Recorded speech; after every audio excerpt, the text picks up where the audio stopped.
Assalamualaikum warahmatullahi wabarakatuh. Kembali lagi bersama saya Saifuddin Bakhtiar. Di sini sebelumnya saya pernah membahas tentang kayak bagaimana sih cara mengeksekusikan konsumen dengan penuh rasa kesabaran dan penuh keyakinan gitu. Nah, sebelum kita ngebahas terjun langsung ke materi yang materi pokoknya, saya akan sedikit nge-review gitu ya kan, poin-poin mana aja yang sekiranya itu bisa mendapatkan closingan terbaik gitu ya kan. Yang pertama itu kita harus berpikir positif. Itu pikiran positif kita itu akan mempengaruhi tingkat kinerja kita, baik dalam pekerjaan maupun di luar pekerjaan.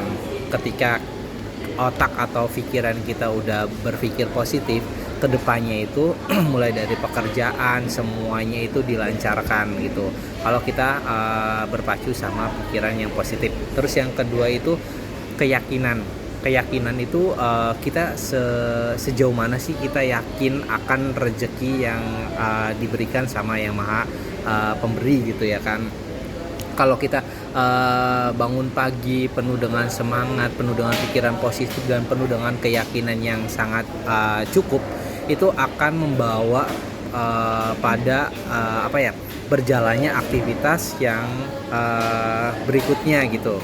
Nah, di sini saya akan menjelaskan sedikit banyaknya itu perasaan bersyukur. Oke, bersyukur di sini itu berbagai macam caranya. Mulai dari kita bersyukur diberikan nikmat sehat, bersyukur diberikan panjang umur, bersyukur diberikan orang-orang di sekeliling kita itu orang-orang yang cukup baik, cukup humble, cukup aware gitu ya kan. Bersyukur dengan keadaan yang mungkin saat ini kalian itu harus kayak bukan ngebandingin tapi lebih ke flashback gitu. Kita itu di posisi sekarang itu ngelihatnya itu jangan orang yang lebih tinggi, tapi orang yang jauh lebih di bawah kita gitu. Nah, di situ bakalan ada yang namanya nikmat-nikmat syukur gitu ya kan. Dimana ketika kita melihat seseorang di bawah kita akan bakalan pasti lebih ke oh ya Allah, ternyata saya lebih beruntung ya dibandingkan mereka gitu. Oh ya Allah, ternyata saya lebih baik ya dibandingkan pekerjaan, rezeki, terus kesehatan, baik pun fisik dan sebagainya gitu ya kan. Terus lingkungan, dimana lingkungan kita itu ketika emang dapat lingkungan yang baik kita harus disyukuri, dapat lingkungan kurang baik juga kita harus disyukuri. Jadi poinnya itu dimanapun kalian berada, mau di lingkungan yang menurut kalian yang tidak baik itu tetap disyukuri. Dalam arti disyukuri itu kita ambil sudut positifnya aja, dalam arti gini, ketika lingkungan kita itu tidak cukup baik, dimana kita harus ngerubah situasi lingkungan tersebut dengan cukup baik.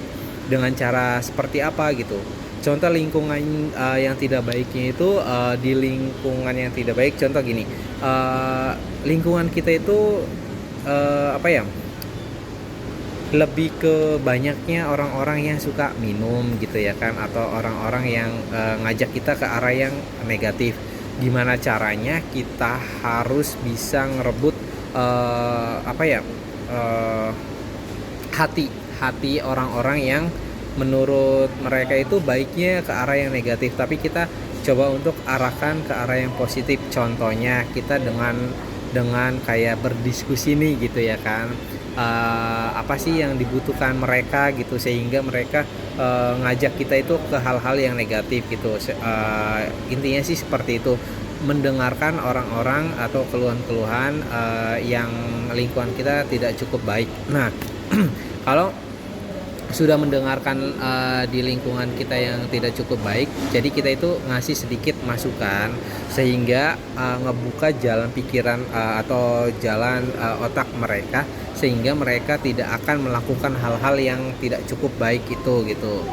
Oke, di sini mungkin saya cukup ya menjelaskan tentang rasa syukur terhadap lingkungan pekerjaan yang ada gitu. Sekian dari saya. Wassalamualaikum warahmatullahi wabarakatuh.